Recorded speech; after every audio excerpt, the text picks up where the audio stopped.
En 10 ans, cette marque est passée de 0 à 350 millions de dollars de chiffre d'affaires. Au départ, ils vendaient leurs produits dans des supermarchés. Aujourd'hui, ils font partie des plus grosses marques dans la sphère e-commerce et direct to consumer. Mais alors, c'est quoi leur secret? Eh bien, il y a quelques années, pendant le Covid, xCloud a complètement shifté son business model sur du D2C, donc direct to consumer, et a concentré sa stratégie d'acquisition sur Meta. Ce qui est assez impressionnant, c'est que cette marque dépense des dizaines et des dizaines de millions d'euros de budget chaque année sur Meta, et parfois jusqu'à plusieurs millions juste sur une journée pour des gros événements comme par exemple Black Friday. La concurrence est extrêmement rude pour vendre ce type de produit, mais ils ont une stratégie bien à eux qui leur permet de distancer tout le monde, avec notamment un atout de taille, Gordon Ramsay. Dans cette vidéo, on va analyser ensemble leur bibliothèque publicitaire pour voir comment ils font. Je vais vous expliquer toute la stratégie créative qui se cache derrière les publicités de xCloud, et on va aussi s'intéresser à leur stratégie e-commerce et de vente pour voir ce qu'ils proposent en termes d'offres et de landing page. L'objectif est d'être le plus concret possible pour que tu puisses répliquer certaines de ces mécaniques sur ton propre business. Alors on n'a plus qu'à démarrer, c'est parti, on se retrouve sur mon écran. Alors là on est sur un outil que j'aime beaucoup qui s'appelle ForPlay, qui est un outil qu'on utilise beaucoup, notamment pour la partie créative sur Meta. Et l'idée c'est qu'il y a une petite fonctionnalité sur ForPlay qui s'appelle Spider, pour laquelle il ne reste qu'un crédit d'ailleurs, et qui permet d'aller faire un peu de veille concurrentielle. Donc je vous propose d'utiliser le crédit qui nous reste pour aller regarder ce qui se fait du côté de xCloud. Du coup,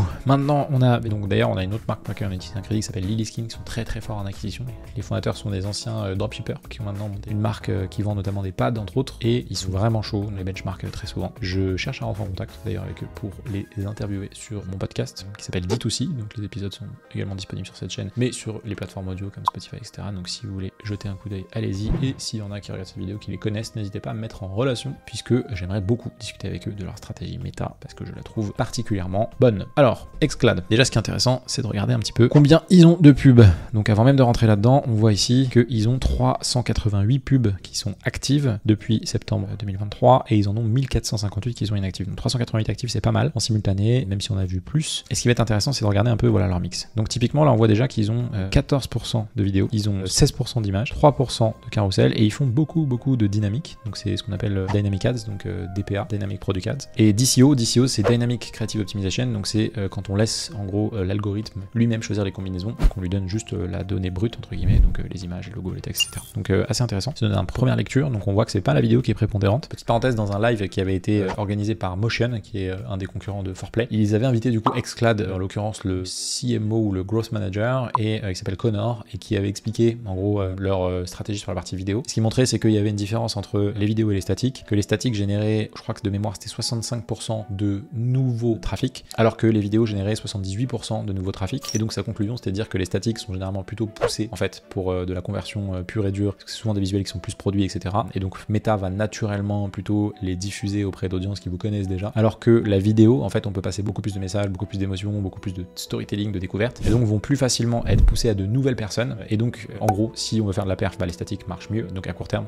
de ça marche mieux que les vidéos, et si on veut faire de la découverte, et bien les vidéos généralement marchent mieux que les statiques. Donc c'est intéressant de voir que là du coup sur les ads actives, ils ont l'air d'être plutôt sur un mix statique, puisque la vidéo c'est pas prépondérant. Ensuite, ce qui est intéressant, c'est de regarder les landing pages. Donc ça c'est typiquement les trois top landing pages, donc ça représente 14 plus 12, donc 26 et 8, on est sur 34%, donc un tiers de leur trafic, et on peut d'ailleurs s'y rendre directement hein, si vous voulez. Hop, regardez à quoi ça ressemble. Landing page numéro 2, hop, et landing page numéro 3, hop. Ah intéressant, on arrive sur Black Friday, donc ça va nous parler. Ça c'est la LP numéro 1, donc c'est sur laquelle il y a le plus de trafic. Donc typiquement on vend 300 $ off, on pourra analyser tout à l'heure hein. Donc ça c'est clairement une landing page top funnel. Vous voyez qu'en fait on n'est pas directement sur de la vente de produits, page produit classique. Donc il y a un peu de storytelling, il y a la preuve sociale, il y a les 6 raisons, etc. Il y a la preuve sociale encore avec Gordon, etc. Blablabla. Donc ça c'est intéressant, vous voyez que eux ils vont chercher de l'acquisition très top funnel. Ensuite deuxième landing page, donc ça c'est plutôt de la page produit. Ah sympa la petite pop-up, donc directement dans une poêle en plus, c'est cool. Allez on va claim, voir ce que ça donne. Ah intéressant. Donc là ça me demande de mettre mon mail directement, je peux refuser hop en quittant ici, et donc là c'est une page produit, tout ce qu'il y a de plus classique, même si le design est assez particulier avec, et c'est, je pense que c'est volontaire hein, que on est en gros principalement du noir parce que le rouge ressort beaucoup plus. Donc voilà, mais ça on y passera un petit peu plus tout à l'heure. Et la troisième page, donc c'est, ah là on a du coup une autre pop-up qui arrive et qui est dédiée au Black Friday. Donc là il me propose en gros sur le premier achat 185 $, donc c'est intéressant, je le décline pour l'instant. Et là en fait c'est Early Black Friday Sale, donc ça c'est très courant dans le e-com, c'est ce qu'on appelle généralement des Early Black Friday, Early Sale pardon, ou alors des VIP lists. Ça c'est assez commun dans le e-commerce et particulièrement aux US. En gros c'est de démarrer Black Friday plus tôt et de faire un peu ce jeu d'exclusivité en disant il y a des early pour les personnes qui achètent avant, early discount, et donc du coup vous profiterez potentiellement des réductions avant qu'elles soient ouvertes au grand public. Donc en l'occurrence là typiquement ils proposent une stratégie qui est assez simple, c'est ce qu'on appelle buy more save more. Donc plus on achète, plus on économise d'argent, et en l'occurrence l'occurrence derrière on peut acheter direct, donc il n'y a pas de notion d'inscription. Hein. Si j'achète, si j'ajoute au panier directement, hop, je peux passer à l'achat. Il n'y a pas de préinscription. Il y a d'autres marques qui font ce qu'on appelle du list building. Donc elles vont générer plutôt en gros des inscriptions à une vente et donc des VIP lists ça s'appelle. Et en gros elles vont déclencher par email en fait l'ouverture de la vente quelques jours avant Black Friday avec beaucoup de promos, énormément un gros blast en disant bah voilà une séquence d'emails, on ouvre, on attend de stock, on attend de produits etc. Et donc en fait les gens vont se ruer dessus et ça permet de faire beaucoup de ventes avant le jour qui est connu de tous, Black Friday. Voilà donc pour les top landing page intéressant. Et là on a les top performing hooks. Donc hooks c'est les accroches. Alors très intéressant cette petite accroche puisque on voit tout de suite qu'on parle de cuisine. On a l'accroche visuelle donc avec le steak qui cuit dans la poêle. On a une text hook donc 9 steps to cook the perfect steak using Xclad hybrid cookware. Donc clairement ça filtre. On sait que directement bah si on n'est pas intéressé par faire à manger potentiellement ça ne nous parle pas. Et là du coup ensuite on a l'explication de c'est comme ça que moi je cuisine mon steak et derrière tout le long il y a une espèce de petit témoignage client qui reste là. Alors c'est intéressant parce que c'est un concept qui est à la fois promotionnel parce qu'on parle tout de suite de Xclad donc on cherche vraiment à générer de la vente et en même temps c'est quand même un tuto parce que il explique sans faire trop le focus sur le produit bah, quelle est lui sa recette et sa manière de cuisiner une grosse pièce de viande. Et c'est intéressant, c'est un peu un show don't tell, hein, c'est en gros il explique comment et il intègre subtilement en gros Xclad tout le long et ça montre en fait que ça colle pas, que ça marche bien. Ce qu'il dit c'est qu'en fait ça se répartit super bien, que ça chauffe vite donc il n'y a pas de sujet de cuisson et ça du coup ça parle je pense aux personnes qui sont notamment qui cuisinent un petit peu, ils savent que en fait il faut avoir du bon matos et donc là tout de suite on se projette, on est directement dans la cuisine avec le mec donc c'est assez bien fait. Et ensuite bon il rajoute un peu sa petite touche perso avec le call to action à la fin bien évidemment. Hop, donc intéressant c'est le top hook. D'ailleurs ce qui est intéressant c'est de voir en fait que ça c'était il y a 206 jours donc ça fait un petit moment qu'elle est active donc ça typiquement ça doit être une de leurs best publicités. Et là du coup deuxième hook intéressant, on va regarder ce que ça donne.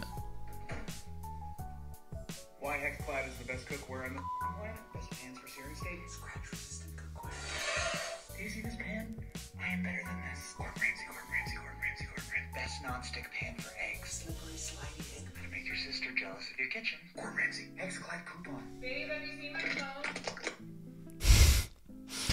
Alors celle-là elle est très drôle. En fait c'est marrant parce que c'est une sorte d'un peu d'inception puisque c'est une pub sans être une pub. C'est ça qui est assez smart. Et donc on a tout de suite l'impression que c'est quelque chose d'organique. Moi j'ai pas tout de suite compris le concept pour être très honnête. Et je pense que c'est aussi une des raisons pour lesquelles le hook est aussi bon parce qu'en fait tu comprends pas ce qui se passe donc t'as envie de regarder. Et en fait quand on comprend c'est POV, training my wife's unattended phone for targeted ads. Donc en gros c'est genre il s'adresse au téléphone de sa femme pour lui passer des messages pour que derrière il se fasse cibler sur ce qu'il aimerait qu'elle voit. En l'occurrence je pense que lui veut acheter des poils, elle veut pas. Et donc du coup en gros il va parler parce qu'il pense que écoute nos conversations pour que derrière en fait il lui pousse des pubs avec les bons messages. Et en l'occurrence ce qui est marrant c'est que du coup en faisant ça là il explique indirectement à la caméra sur le ton de l'humour en fait tout l'argumentaire de vente. Donc en l'occurrence ça dure 38 secondes, c'est assez smart et là on voit qu'il va balancer tous les bénéfices etc tout en ayant un twist un peu humoristique et du coup en vrai ça pourrait même être une vidéo TikTok toute simple qui fonctionne et du coup il met en avant tous les éléments donc les bénéfices en gros donc c'est bien pour les steaks, c'est super résistant à tout ce qui est égratignure. Là il regarde, il compare à ce qu'il a, il dit je veux mieux que ça etc.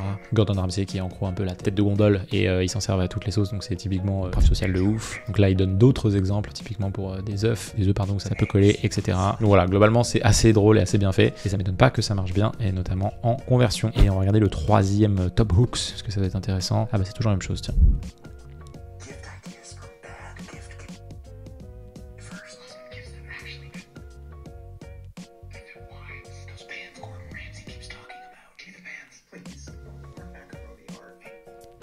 Et là alors du coup c'est intéressant parce que c'est toujours le même concept donc visuellement ce concept fonctionne bien. Peut-être qu'on va le réutiliser d'ailleurs. Donc ce qu'il fait c'est la même chose, en gros c'est exactement le même concept. C'est juste que là il prend un autre angle qui est plutôt que de parler que de la poêle, c'est en mode les cadeaux, les idées de cadeaux. Et donc en gros il se met en mode personnage de ma femme me fait que des cadeaux de merde et donc du coup je te pousse des idées pour que tu puisses lui pousser des pubs qui lui donnent envie de m'acheter des cadeaux qui sont vraiment bien. Et donc là il donne tout un tas d'arguments. En gros les idées de cadeaux pour des personnes qui donnent des mauvais cadeaux.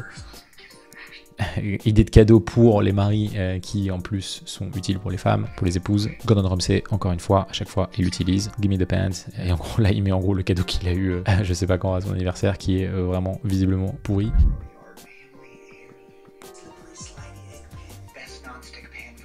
Et là, ce qui est intéressant, c'est qu'on voit qu'ils réutilisent certains extraits. Donc je pense qu'en fait, ils ont dû faire un tournage avec plein de modules et ils ont dû tester plein de trucs. Et finalement, du coup, au final, ça fait une combinaison qui est assez simple, assez sympa et assez cool et qui a l'air d'être performante. Allez, on va regarder un petit dernier hook parce que c'est intéressant.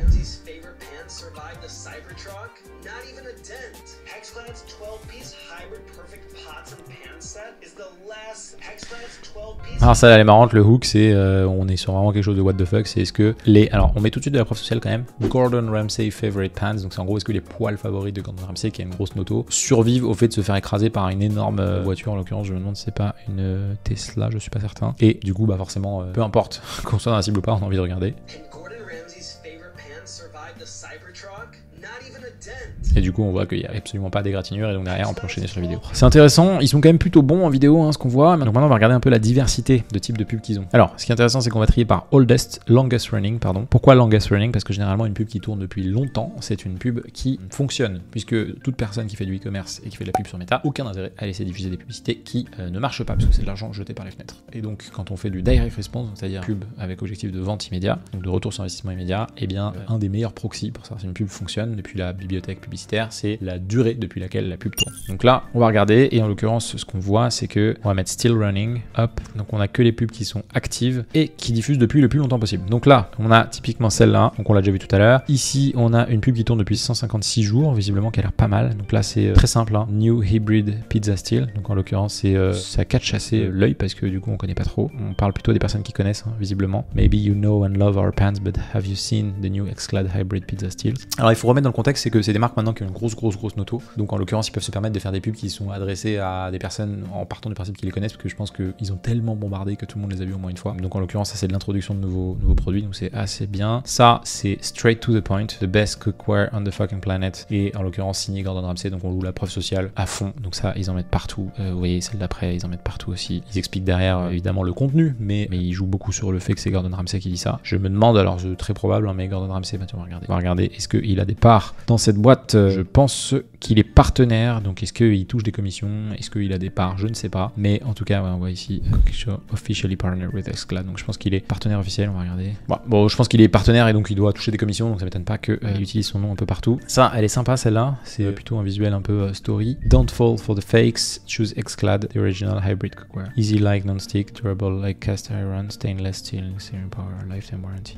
Alors c'est intéressant celle-là, hein, elle est plutôt classique mais bien faite. Donc là on voit directement le produit en utilisation avec des œufs. On dit en gros n'achète pas des poils de merde et achète plutôt les vrais trucs auprès d'Xclad, et derrière ce qu'ils mettent en gros c'est les bénéfices. Easy like non-stick, durable like cast iron, et stainless steel, steering power. Alors j'ai pas exactement la traduction mais en tout cas c'est globalement les bénéfices, et lifetime warranty, donc ça c'est vraiment un argument de vente, c'est en gros c'est garantie à vie, donc t'as aucun risque à acheter globalement et ça permet de faire lever des objections. Ça on l'a déjà vu, c'est tout à l'heure avec le hook de quand il parle au téléphone de sa femme. Donc celle-là elle tourne depuis longtemps, elle a bien marché visiblement, et il y a quand même beaucoup de statiques hein, comme on voit. Typiquement you'll replace that knock-off in a year, invest in Xclad for life. Donc ça c'est ce qu'on appelle un us versus other. Très intéressant parce que d'un côté il met en gros les poils classiques avec une image que tout le monde connaît, parce qu'on a tous eu des poils pourris qui ressemblent à ça au bout d'un an, et dit bah en fait pourquoi tu te fais chier, investis dans Xclad et tu l'auras pour la vie. Et donc là hop on rajoute directement les objections, ça peut aller dans le four, ça résiste aux égratignures, aux griffures, ça peut passer au lave-vaisselle, c'est garanti à vie, etc. Et donc ça très fort, c'est assez explicite. Alors celle-là elle est assez drôle, du coup on joue sur l'humour. En l'occurrence ils disent I've put my Xclad set in my will to go to my children when I die, this is a family heirloom. Et en dessous il y a lol, thanks mom. Et en gros là l'idée c'est de jouer sur l'humour en disant en gros je vais le transmettre en héritage à mes enfants parce que je vais jamais les perdre. Et ce qui est intéressant c'est donc ils tabassent quand même cet argument, ça veut dire qu'ils doivent être vraiment certains de à quel point Xclad sont vraiment des bonnes poils qui peuvent durer très longtemps. Et en dessous ils continuent avec l'humour avec lifetime warranty, entre parenthèses, donc garantie à vie, mais pensé et conçu pour durer encore plus longtemps que toute votre vie. Donc là on joue sur l'argument de durée évidemment dans le temps, donc ça on a déjà vu tout à l'heure. Et ensuite donc ils jouent quand même beaucoup sur Gordon Ramsay, donc ça c'est intéressant, c'est une stratégie qui marche hein, quand vous avez une personnalité qui partner avec votre brand bien évidemment, mais vous voyez que c'est pas le seul truc qu'ils mettent en avant hein. Alors celle-là c'est très smart, c'est une marque dont tout le monde parle, je pense que tout le monde connaît cette marque, du moins dans leur cible, et en gros donc UK, US, etc. Et en fait ce qui est intéressant c'est de prendre le contre-pied, ce qu'on appelle du negative advertising. Donc en gros là ce qu'on va dire c'est, donc le hook c'est pourquoi je n'achèterai jamais à nouveau des poils de Gordon Ramsay. Et là on se dit ah putain intéressant, pourtant je pensais que c'était des bons produits et tout, je vais regarder par curiosité bien évidemment. Avec le petit hook, la poêle qui sort du four. Donc ça c'est juste, je pense, pour avoir un côté un petit peu visuel qui accroche. Du coup elle dit, spoiler alert, en gros il est garanti à vie, donc je n'aurai pas besoin de racheter une poêle dans tous les cas, puisque en fait c'est garanti à vie.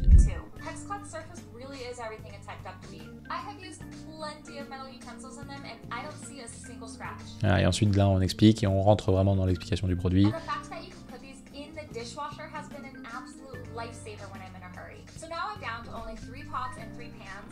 Ce qui est intéressant, c'est que du coup, elle la compare à tout ce qu'elle a pu utiliser avant. Et elle dit, avant, j'avais énormément de poêles et maintenant, j'en ai plus que 3 et j'ai 3 casseroles. Et elles sont toutes Exclad.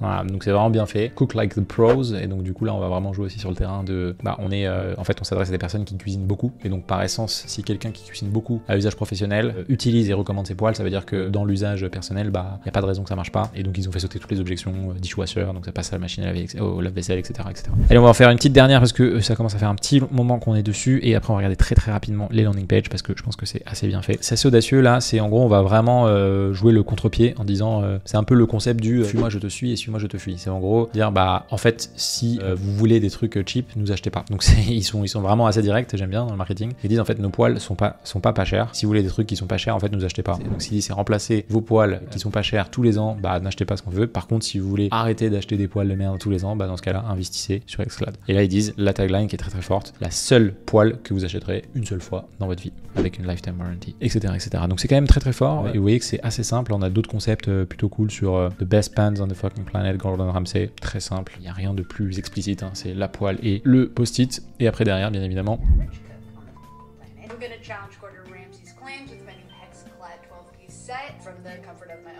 Hexclad's non-stick is easy to clean. The food just slides right off. Official non-stick test. I want to see this slide like it does an ad. See if I can do the flippity flip.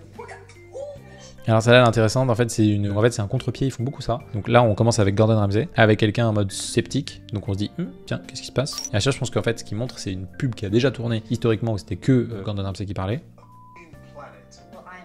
Et là en mode c'est quelqu'un un peu genre organique qui va dire ah ouais vas-y on va faire un test en live. Elle dit ok moi je vais challenger Gordon Ramsay, je vais regarder en vrai si ce qu'il dit est vrai. Et donc là, elle reprend chaque partie du script de Gordon Ramsay et elle va vérifier en live. Donc c'est une double réassurance. T'as Gordon Ramsay d'un côté qui le dit et de l'autre côté quelqu'un qui est une personne random qui le dit d'ailleurs à la caméra et qui va faire un test pour vérifier si ce qu'il dit est vrai. Et donc là, je pense que cette pub marche très bien. Elle est là depuis 36 jours, c'est pas mal.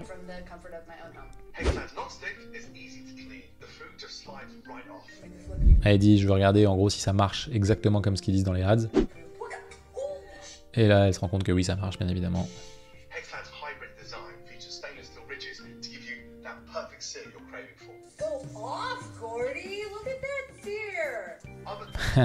Du coup là il explique après, il dit par exemple Metal Utensil Safe, ça veut dire qu'en gros tu peux utiliser du métal dessus. Donc là elle teste et bien évidemment ça ne fait rien. Donc voilà, ça c'est vraiment encore une fois du show don't tell avec un format qui est assez intéressant. Vous voyez à chaque fois il y a le téléphone là qui est présent, donc en fait elle met pause sur la pub pour tester en live. Donc bien scripté, bien pensé, belle inception, et du coup encore une fois ils surfent. Donc c'est une bonne manière de se réinventer, je trouve qu'ils sont plutôt forts, tout en surfant sur Gordon Ramsay mais pas que. Et après ils ont des formats un peu plus production studio avec des trucs un peu plus classiques. Ils ont des UGC mais avec des qualités de tournage qui est un peu plus intéressant, et j'ai l'impression que c'est plutôt une influenceuse, et on a pas mal de réutilisation de hook. Donc globalement ils sont très très forts. Et là j'ai l'impression que dans l'angle aussi qu'ils utilisent, donc typiquement là c'est the first gift my husband got me that I actually love, husband got me a 12 pan, donc là ils jouent aussi sur la carte en gros cadeau à la femme. Ils en ont parlé tout à l'heure aussi, je l'ai pas vu, mais il y avait tout un truc sur wedding gift you won't return, donc c'est en gros les cadeaux de mariage qui sont les plus intéressants. Donc en fait je pense qu'ils vont pas juste cibler des personnes qui veulent acheter pour eux-mêmes, ils vont aussi cibler des personnes qui veulent offrir à d'autres personnes. Ça typiquement à l'approche de la période de Noël c'est très très fort. Voilà, je pense qu'on a fait un peu le tour, ils sont quand même très bons. Donc là ce qui est intéressant c'est que c'est une landing page en gros qui explique pourquoi Exclad est différent des autres, et donc j'imagine qu'en fait ça c'est plutôt des pubs qui vont diffuser, c'est plutôt des landing pages qui vont être diffusées sur des pubs plutôt top funnel. Donc en gros quand ils vont comparer, ils vont expliquer, et pour des personnes qui découvrent la marque. Et donc là ils expliquent en gros tout ce qu'il y a, pourquoi c'est intéressant. Ils mettent bien évidemment la preuve sociale, le discount, les avis de la presse, et là derrière ils expliquent toutes les raisons, donc c'est très très intéressant et ça nous permet vraiment de faire la comparaison avec des petits call to action. Derrière ils rajoutent de la preuve sociale avec Gordon Ramsay, le nombre de poils qui ont été vendus et du coup la lifetime warranty, et derrière on arrive tout doucement sur tous les arguments classiques d'une landing page, donc le us versus others, etc. etc. Et du coup c'est assez long comme landing page, mais en même temps ça permet vraiment de... Vous voyez, il n'y a pas de prix, il n'y a rien. On est vraiment sur du texte, et l'objectif c'est du texte et du visuel. L'objectif c'est de donner envie à la personne, ce qu'on appelle un listicle généralement, donner envie à la personne d'aller plus loin, et ensuite en cliquant sur Shop Now, la personne potentiellement se retrouve sur la page produit et donc peut passer à l'action. Ensuite si on regarde ça, c'est une page produit assez classique, donc on revient, je crois que c'est la même d'ailleurs que celle-là, j'ai l'impression que c'est leur best-seller. Et donc là tout y est. Donc on a bien évidemment le bandeau tout en haut avec free shipping, lifetime warranty up to 30% off shop now. Donc ça rappelle en gros ce qui est en cours. Ici vous avez les photos avec ce qui est inclus, avec des détails également sur globalement à nouveau les bénéfices, le métal, blablabla. Et ensuite vous avez du coup les avis clients qui sont mis en avant. Donc si on clique dessus, ça nous emmène tout en bas avec des avis clients qui sont pour le coup vraiment bien, parce qu'il n'y a pas que des avis random, il y a des avis avec en gros des images, avec des personnes qui disent est-ce que c'est des bons avis ou pas, des réponses des clients, des réponses de Xclad, et en fait surtout des photos qui montrent vraiment l'intérieur et de ce qu'ils ont reçu et de la bouffe, etc. Et donc c'est vraiment sur ça que les gens peuvent se projeter. Pourquoi? Parce que du coup ça montre en fait des situations réelles dans lesquelles les gens peuvent se reconnaître. Donc ça, j'imagine qu'en fait dans leur stratégie de collecte d'avis, ils sont allés pousser les gens à mettre des photos. Donc ça c'est assez commun et surtout c'est une bonne pratique en e-commerce. Donc voilà, ça c'est cool. Ensuite tout de suite on a ce qu'on appelle en gros le prix d'ancrage. Donc c'est 999 $, mais on le met à 699, donc il y a 30% d'économie. Profitez-en. C'est une très bonne pratique, c'est le paiement fractionné, donc à partir de 44 $ par mois, avec du coup un outil qui est ici, mais ça peut être un autre. Et ils remettent tous les bénéfices, lifetime warranty, free shipping, 30 days. Donc vous voyez, avant même qu'on arrive sur la to-cart, il y a tous les arguments qui sont passés, la preuve sociale, le prix discount, le fait qu'ils peuvent payer en plusieurs fois, le fait que c'est garanti à vie, free shipping, donc il n'y a pas de coût d'expédition, et en gros tu peux le retourner en 30 jours si t'es pas content. Donc là, globalement, normalement t'as plus d'objection, tu peux juste cliquer sur Add to Cart. Si tu cliques sur Add to Cart, qu'est-ce qui se passe? Eh bien, on me propose d'ajouter d'autres choses, bien évidemment, pour augmenter la valeur de mon panier, mais je suis pas obligé, je peux aller sur Continue to Checkout, et là, j'arrive directement sur le checkout, et vous voyez, en fait, ça va très vite. Donc il y a le Express Checkout, donc je peux payer directement en ShopPay, donc j'ai même pas rentré mes informations, mais sinon, je mets mon email, mon adresse, et j'envoie directement. Là, ils ont customisé, donc il doit avoir la version premium de Shopify. Ils ont remis en gros des infos avec les avis clients, avec les objections, donc free shipping day, 30 days money back guarantee, lifetime warranty, et en dessous, ils ont remis encore une couche de preuve sociale avec Gordon Ramsay, etc., pour que les gens, en fait, quand ils sont ici, se disent pourquoi je passerai pas à l'action, quoi. Donc ils y répondent en amont. Alors shipping, moi ce qui me manque, c'est en gros, je vais essayer de faire un petit achat dans United States. J'ai fait un test, et là ils mettent en gros le temps que ça met avant d'être envoyé, donc ça nous permet justement, ça traite l'objection de combien de temps, en combien de temps ça va arriver chez nous. Donc ils auraient même pu aller plus loin en mettant exactement l'estimated delivery time, mais bon, je pense que c'est pas si simple que ça à faire. Donc vous voyez, le checkout est très simple, ça se fait assez rapidement. Ensuite vous avez une dernière page qui est celle-ci, qui est leur top landing page, où là c'est d'autres types de poils qui vendent, avec toujours les avis clients. Là c'est Klarna cette fois, mais c'est la même chose et c'est construit de la même manière. Là il y a un petit truc qu'ils ont ajouté, c'est en gros, vu que le panier moyen de cette casserole est pas énorme. Alors ça, je pense que c'est pour le Black Friday Sales, je le vois en effet. Donc là-dessus, en gros, on voit que si on clique sur n'importe quoi, ça on rentre tout de suite dans un funnel qui est un funnel en gros spécial pour Black Friday. Et donc du coup, il nous remet les différents paliers. Donc si on revient ici, hop, vous voyez les paliers, c'est si j'achète 100 $, je gagne 10 €, si j'achète 250 $, je gagne 35 €, etc. Donc là, on voit que ici, là, je suis à 200 $, donc j'ai gagné 35 €. Mais en fait, si je veux passer les autres paliers, et je peux aller chercher, par exemple, si je mets hop, 2 fois ça, qu'est-ce qui se passe? Et voilà, j'ai déjà débloqué 100 € et il me manque en gros pas beaucoup pour aller chercher le 750. Donc vous voyez, ça me pousse à aller acheter plus, ce qu'on appelle des barres de progression. C'est tout à fait recommandé sur Black Friday ou pas, et ça permet d'aller augmenter en fait le taux de conversion et surtout le panier moyen. Continue to checkout, etc. Voilà, donc vraiment très bonne stratégie. Je suis pas surpris que ça fonctionne bien, je suis pas surpris que ce soit vraiment des best in class. Donc je vous invite à faire un tour sur leur bibliothèque publicitaire. Si vous n'avez pas ForPlay, vous pouvez accéder depuis Meta et à vous inspirer de leur pub, à prendre en compte bien évidemment qu'ils ont dans leurs forces et leurs atouts Gordon Ramsay, que toutes les marques n'ont pas, mais que dans la démonstration il y a énormément de bonnes choses à prendre parce qu'ils arrivent à chaque fois à rendre le truc smart et marrant et du coup un peu décalé, tout en mettant et en glissant la poêle et leur top produit. Donc ils sortent pas de l'approche produit, ils sont très focus là-dessus, et ça c'est plutôt finalement une force parce que du coup ça change des marques qui font des hooks à tout casser et qui finalement ne parlent pas trop du produit en tant que tel. Donc voilà, c'est assez facile en l'occurrence, et je pense qu'ils auraient difficilement d'autres terrains de jeu parce que pour faire du storytelling autour d'une poêle, c'est quand même plus difficile que autour de, je sais pas, du maquillage ou des sacs. Mais voilà, c'est à peu près tout pour cette vidéo. J'espère que le contenu vous a plu, que vous avez appris des choses et que ça vous a permis de comprendre un peu plus ce qui est caché derrière cette magnifique marque qui s'appelle Xclad. Et du coup, si c'est le cas, n'hésitez pas à mettre un petit like, un petit commentaire, et si vous avez des questions ou des choses que vous voudriez que j'aborde ou des marques que vous voudriez ou j'aimerais que j'analyse avec d'autres approches, eh bien n'hésitez pas, je le ferai avec grand plaisir. Voilà, c'était Étienne pour une petite analyse méta de la stratégie de Xclad. Je vous dis à très vite pour une nouvelle vidéo. Ciao.